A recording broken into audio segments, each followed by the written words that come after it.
Welcome back. We invite you to join us on the third walk in our Kraków series.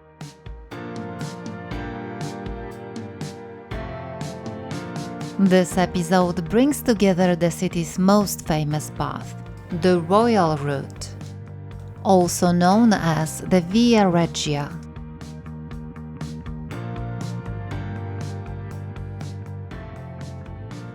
For centuries, kings, envoys and merchants entered Kraków along this way, heading for the main square and onward to Wawel Castle.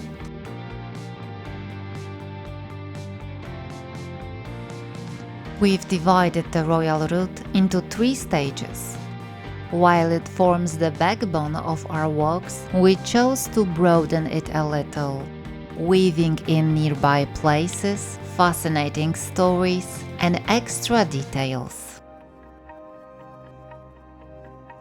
Today's stroll completes the entire Royal Route, though, as always, we'll allow ourselves a few short detours off the main track. Remember, you can find maps and extra information on our website. The link is also in the video description. Our walks are available with original dubbing in Polish, marked with a yellow ribbon, and in English, blue, as well in several other languages through automatic dubbing, so that everyone can enjoy them in the way most comfortable for them.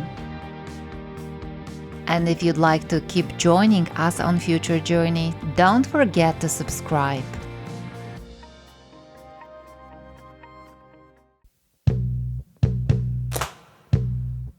So let's begin part 3 of our walk.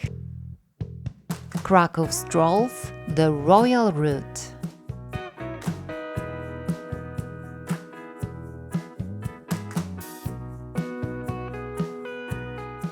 Today's episode covers the third section of the Royal Route, which we've divided into stages for clarity.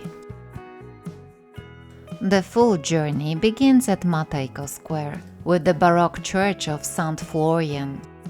From here, royal processions once set out, making their way into the heart of the city.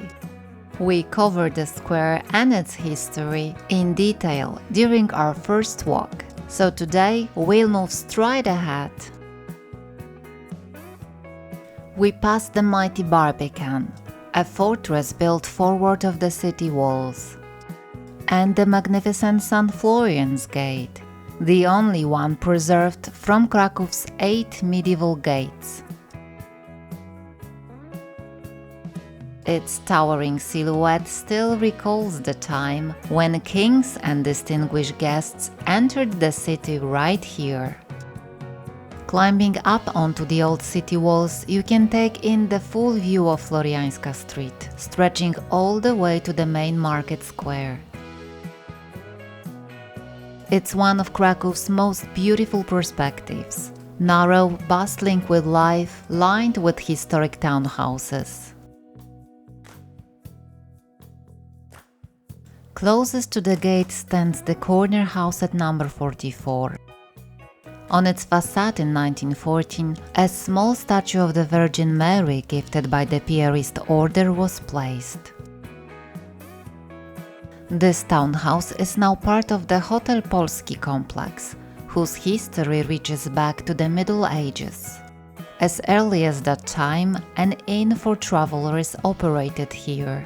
In the 19th century, a coaching house was built on the site and later transformed into the Under the White Eagle Hotel.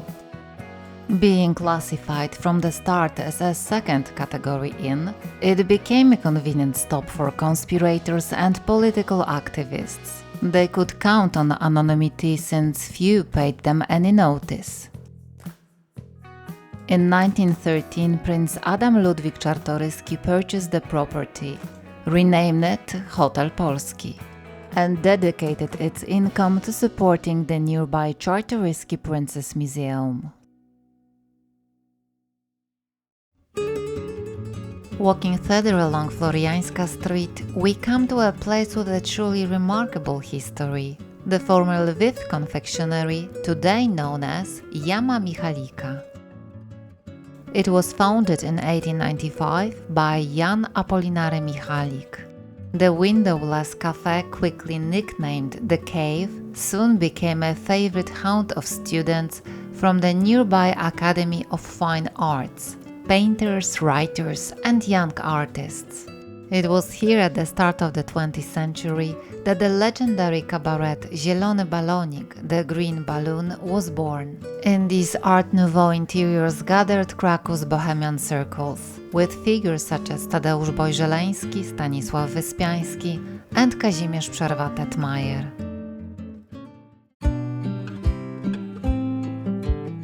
Just a few steps further stands the house where Jan Matejko, Poland's greatest painter of historical scenes, was born and lived his entire life.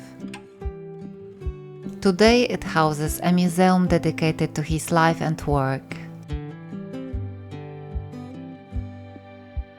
Inside you can see how a 19th century Krakow intellectual family lived, and the paintings, sketches, and keepsake on display bring you closer to the workshop of an artist who devoted his life to Poland's history.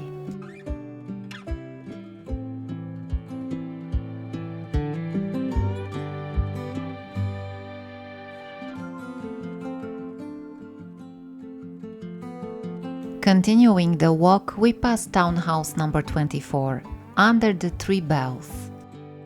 Its beginnings go back to the late 14th century, when only the ground floor was built in brick. The upper stories were added in the 16th century. From then on, the building was associated with craftsmen who specialized in bell casting. In the early 19th century, bell founder Józef Weiss purchased the house at auction. In 1830, he carried out a thorough renovation, leaving behind the emblem of the building: three bells with the date 1830 and his monogram, and a bunch of grapes added above the portal. Another renovation took place just before World War II. The then owner Krzyżanowski changed the letter J in Weiss monogram to a K for his own name. Today, the townhouse, standing on bustling Floriańska, still recalls the old craft of bell founding and the long bourgeois tradition of this part of the city. A moment later, we reach the grand building of the Hotel Podróżą, the Rose Hotel. In the mid-16th century, the townhouse belonged to Prosper Provana, organizer of the permanent postal service running between Kraków and Venice, launched in 1558 on the order of King Zygmunt August. From that period comes the beautiful Renaissance portal, with a Latin inscription carved into its frieze. Translated, it reads, "May this house endure through distant ages, until the ant drinks the sea dry and the turtle peels the whole world."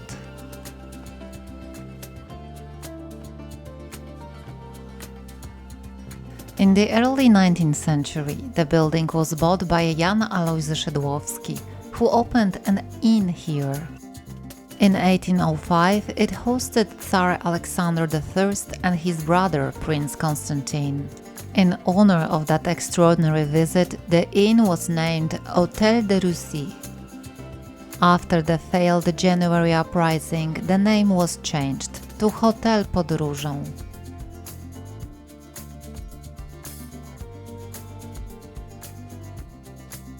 Descending toward the lower end of the street, we notice townhouse number 8, under the Eye of Providence.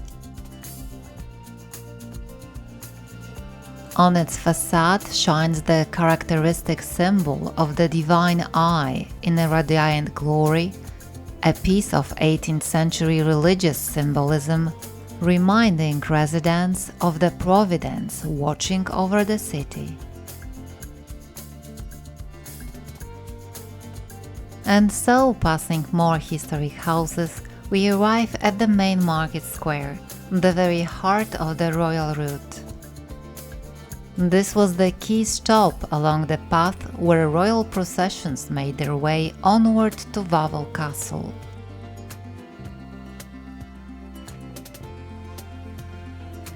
We have already explored its monuments and history in detail during our second walk through Kraków. So today we'll only glance at it in passing. Right beside the monumental St. Mary's Basilica, we turn into a small hidden passage, leading us to the Mały Rynek, the little market square. Mały Rynek is quieter, more intimate counterpart to Krakow's Rynek Główny, main square. In the past it was known as the Forum Antiquum, and by the late 18th century it was often referred to as the Butcher's Market. In the Middle Ages, it served primarily as a trading place for Jewish merchants and for goods less prestigious than those sold on the main square. For centuries it remained a marketplace, but today it has been transformed into a cultural venue, hosting concerts, fairs and festivals. Surrounded by colorful townhouses, it has kept its unique charm and provides a beautiful contrast to the bustling main square. From the little market square, we now head toward Floriańska Street. This is one of the most atmospheric lanes of the old town, best known today for the many consulates located here, including those of France, Germany and the United States. Because of this, Floriańska is often called Krakow's diplomatic street.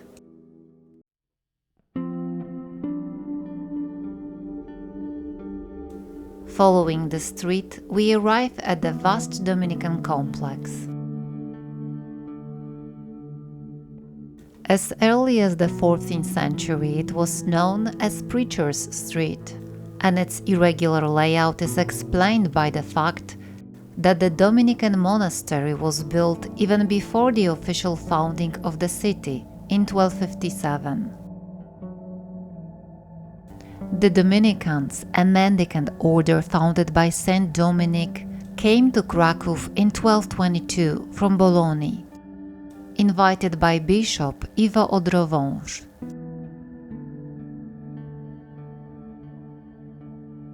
Just 3 years later, in 1225, their church was consecrated, and it still impresses visitors with its Gothic architecture.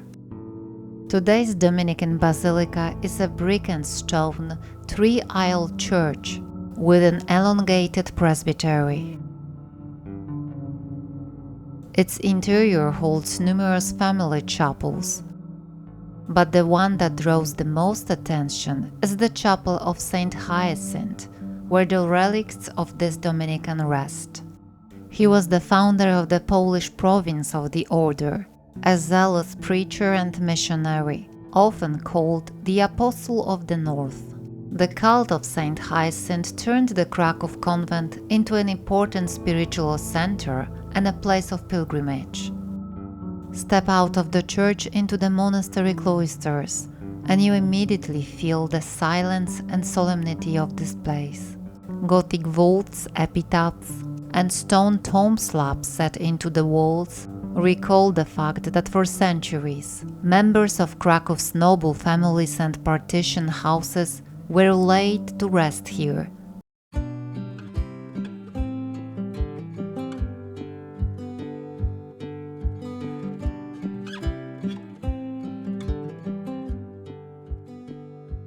Leaving the Dominican Church, we head toward All Saints Square, which connects with Grodzka Street, part of Krakow's royal route. For centuries, this square has played a central role in the life of the city.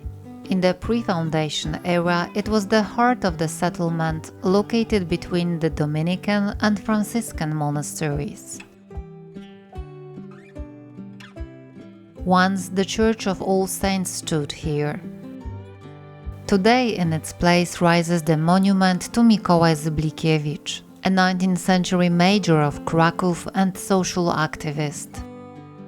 Just behind him stands the Grand Wielopolski Palace, now the seat of the City Hall and the Major of Kraków.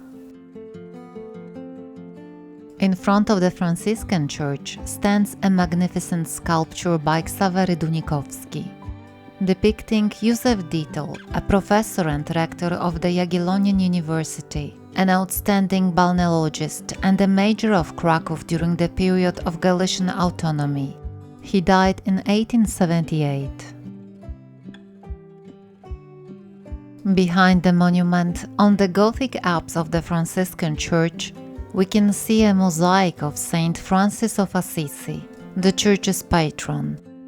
This early 20th century work was created by Tadeusz Popiel.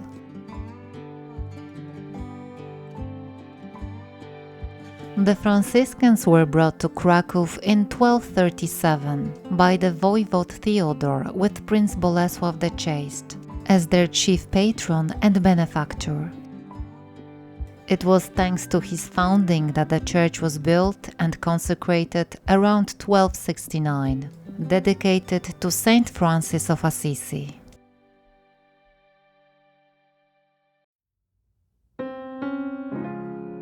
Closely connected with the foundation was Blessed Salomea, the prince's sister, who after her husband's death joined the Poor Clares and became the first Polish nun of the order. Her cult grew in Kraków, and the Franciscans revered her as a special patroness of their monastery.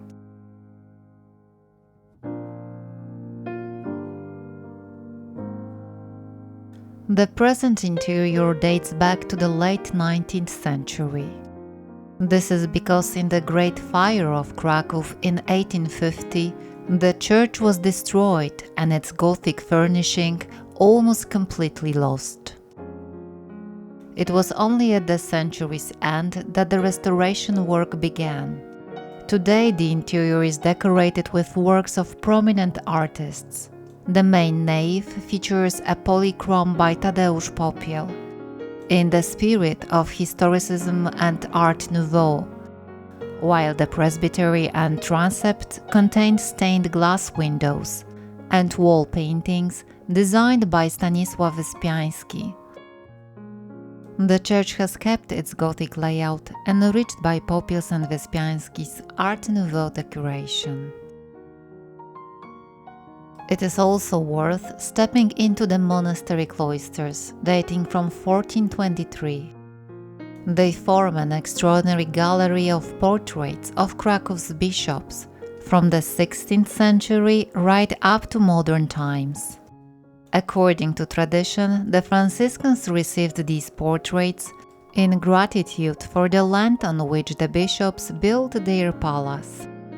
Another version says that the custom began after the canonization of Saint Stanislaus in 1253. The Franciscan Church is also tied to many colorful episodes in Poland's history. In 1289, Prince Władysław Łokietek hid here from Henryk Probus, managing to escape the city thanks to the friars' help.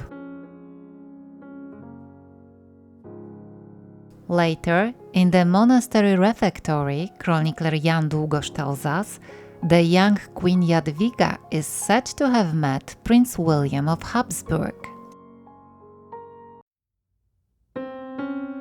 Right next to the Franciscan Basilica stands the sprawling Bishop's Palace. From 1964 to 1978, it was the home and workplace of Cardinal Karol Wojtyła, later Pope John Paul II. On its facade there is a plaque commemorating his first pilgrimage to his homeland in 1979. To this day, many pilgrims pause beneath the so-called papal window, from which the Pope used to speak and pray with the faithful during his visits to Kraków. We now return to Grodzka Street and continue our walk along the royal route. This street, one of the oldest in Kraków, runs right from the main square to Wawel Hill. Its first section, closer to the square, is wider and more imposing. The result of reconstruction after the Great Fire of 1850, when rebuilt townhouses were set slightly further back, creating a broad thoroughfare. Although most houses in Grodzka have medieval origins, their current facades are mainly 19th century. Here once lived distinguished townspeople, artists and scholars of Kraków. At number 15 stood the home of Michał Stachowicz, a noted painter and patriot, famous for his views of Kraków, remembered today with a commemorative plaque and medallion. On the ground floor of the same building, Tadeusz Oświecimski ran his pharmacy, which in 1940 he named the Golden Elephant, one of the city's best-known shop signs.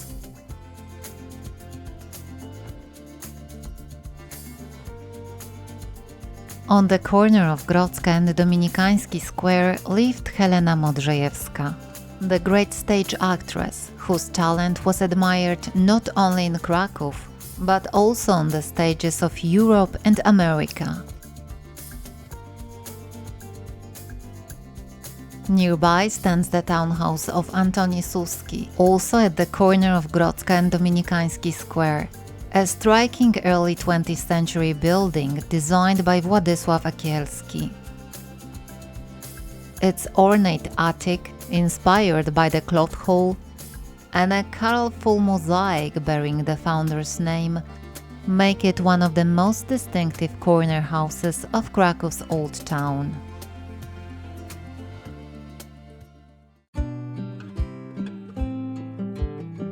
As we continue along Grodzka toward Wawel, let's keep an eye on the details around us.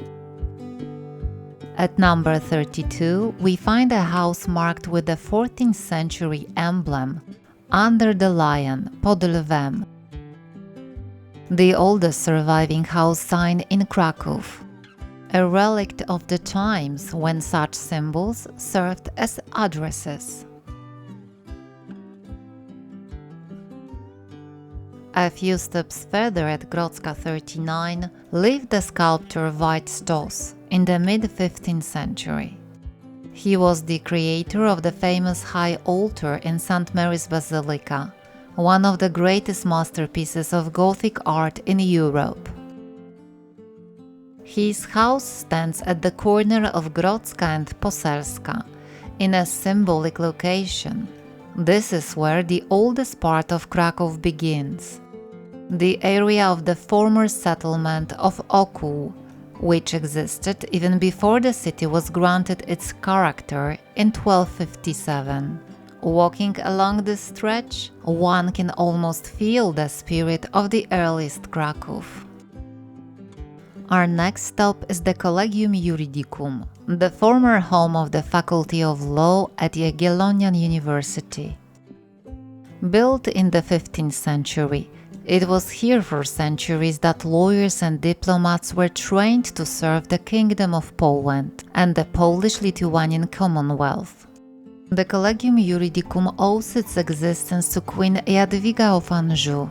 By donating her personal jewels for this purpose, she made it possible to renew and expand the university.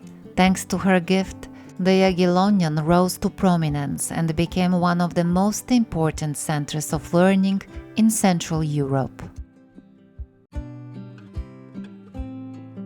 Particularly striking are the cloisters surrounding the courtyard, elegant arcades that stand as one of the finest examples of Renaissance architecture in Kraków. Yet the courtyard also bears a modern touch. Igor Mitoraj's monumental sculpture, Luci di Nara, Lights of Nara. Rather than a complete head, it is a fragment of a face, with classicizing features, characteristic of the artist's style. Its raw form, seemingly beautiful and harmonious, also suggests suffering and constraint. This outstanding work by Mitorai, a sculpture closely connected with Kraków, highlights the dialogue between past and present.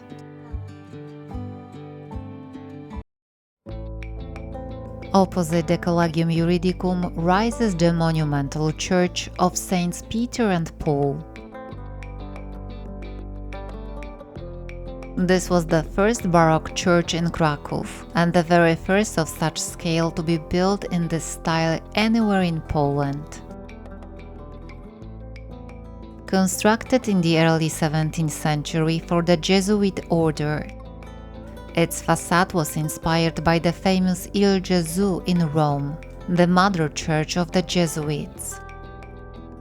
A glance at its monumental white exterior reveals an entirely new architectural language, so different from Krakow's Gothic churches.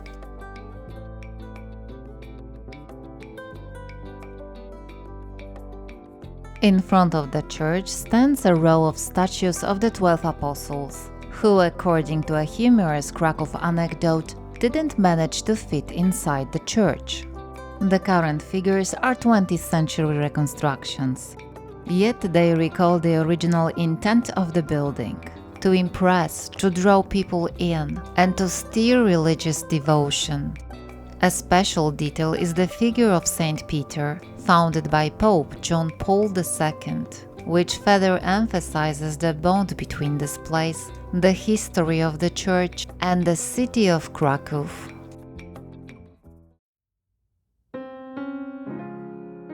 Inside the church lies Piotr Skarga, the famous royal preacher, Jesuit, and author of the same sermons, in which he denounced the weakness of the Polish-Lithuanian Commonwealth.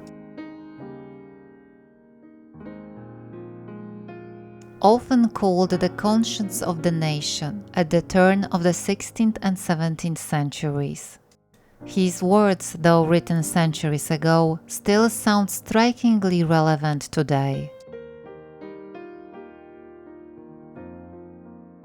The church also has a fascinating scientific aspect. Here you can see a great Foucault pendulum, a device designed in the 19th century to demonstrate in a simple and spectacular way the Earth's rotation. The very first experiment was presented at the Pantheon in Paris in 1851. And since then it has been repeated in various locations around the world, including here in this Baroque church. In reality, the pendulum itself swings in the same plane, while it is we, along with the Earth's surface, who rotate away beneath it. It is an extraordinary experience, at once simply and deeply beautiful as a proof of science. In summer, special demonstrations of the pendulum are held here every Thursday, attracting both tourists and locals.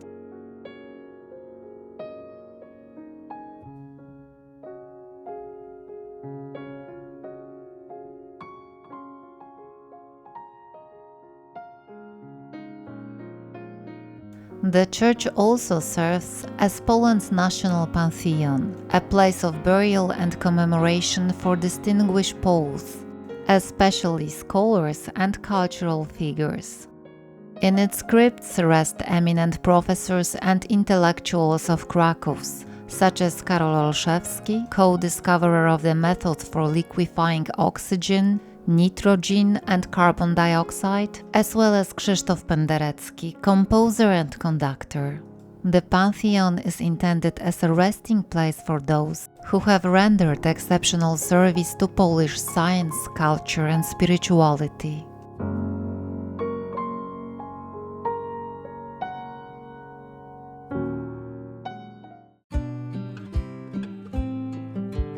Right next to the Church of Saints Peter and Paul stands a completely different kind of temple. the small but extremely valuable Church of St. Andrew. It is a true gem, a Romanesque architecture on the outside and Baroque inside. Built in the second half of the 11th century, it served not only as a sacred function, but also a defensive one. Its thick walls and narrow windows meant that in times of invasion, it offered shelter to the townspeople. According to tradition, this is where the people of Kraków hid during the Tatar attack of 1241. The church was also the main temple of Oku, the district between the main square and Wawel, through which we are now walking. Today the Church of St. Andrew is surrounded by the convent of the Poor Clares. The order was brought to Poland in 1236 by Duke Henry the Bearded and his wife, Saint Hedwig of Silesia. And their Kraków convent was placed right here by this church. To this day, cloisters nuns live here, and behind the monastery walls there is silence and contemplation. The Poor Clares also preserved a remarkable treasure, the oldest Polish nativity scene, given to them by Elizabeth of Poland, Queen of Hungary, one of the most powerful rulers of medieval Europe and sister of King Casimir the Great. And there is also a small treat for visitors. Here you can buy the delicious cookies baked by the sisters. A tiny but charming detail, adding a touch of sweetness to our walk along the royal route.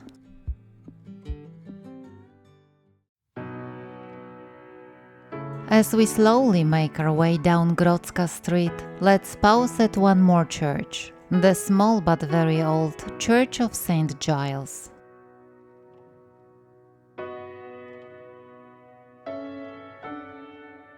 It was founded in the late 11th century by Władysław Herman as a votive offering of gratitude for the birth of his son, the future king Bolesław the Wry-Mouthed. This is one of the few examples of Romanesque architecture in Kraków preserved almost entirely intact. Its simple form and stone walls create a striking contrast with the surrounding Baroque and Renaissance buildings. The church is rarely open, so if you happen to find it unlocked, don't miss the chance to step inside.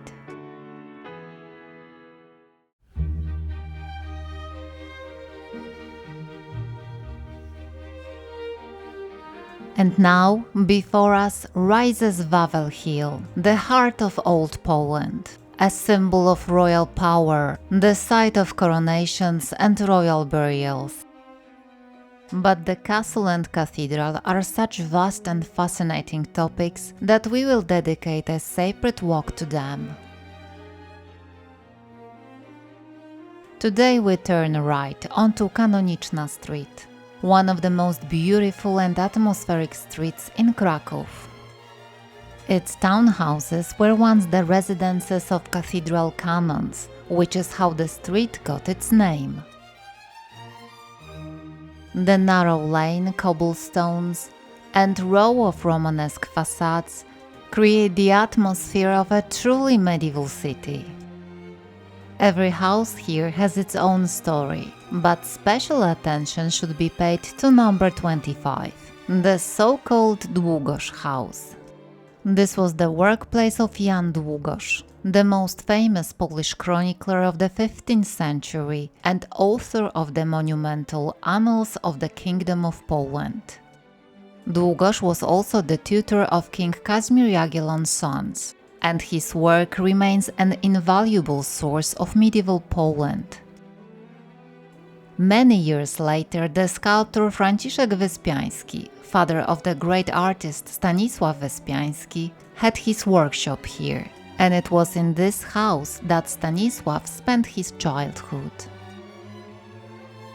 Take a look at the facade of the townhouse. You'll see an unusual painting of the Madonna. riddled with bullet holes. According to one legend, it was damaged by the Swedes during the deluge. Another says it was shot at by Bar Confederates as they defended Wawel against the Russians. The house is also tied to a curious anecdote. It is said that in the 14th century, an unusual examination of King Władysław Jagiełło took place here.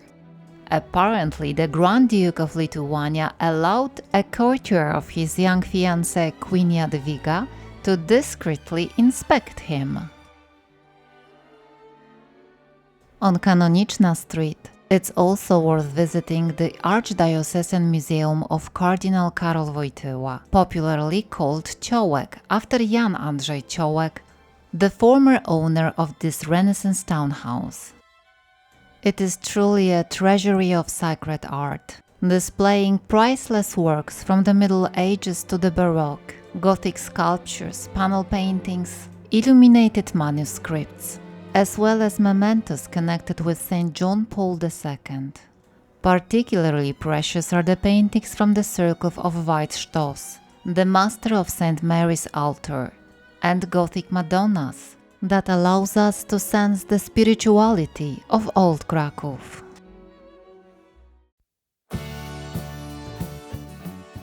And so we end our walk here, at the foot of Wawel Hill, where the royal route comes to a close. This was the most beautiful road in Kraków, once walked by kings, envoys and coronation processions. History itself passed this way, and today it is we who walk it. Travelers, tourists and locals, still discovering the charm of the royal city. But Kraków holds much more. Its streets, hidden corners, and churches will be the subject of our future walks. So be sure to subscribe so you don't miss the next journey. Thank you for joining us today on Krakow's Royal Route, and we invite you to join us again for more walks, both here in Poland and across Europe. Do zobaczenia!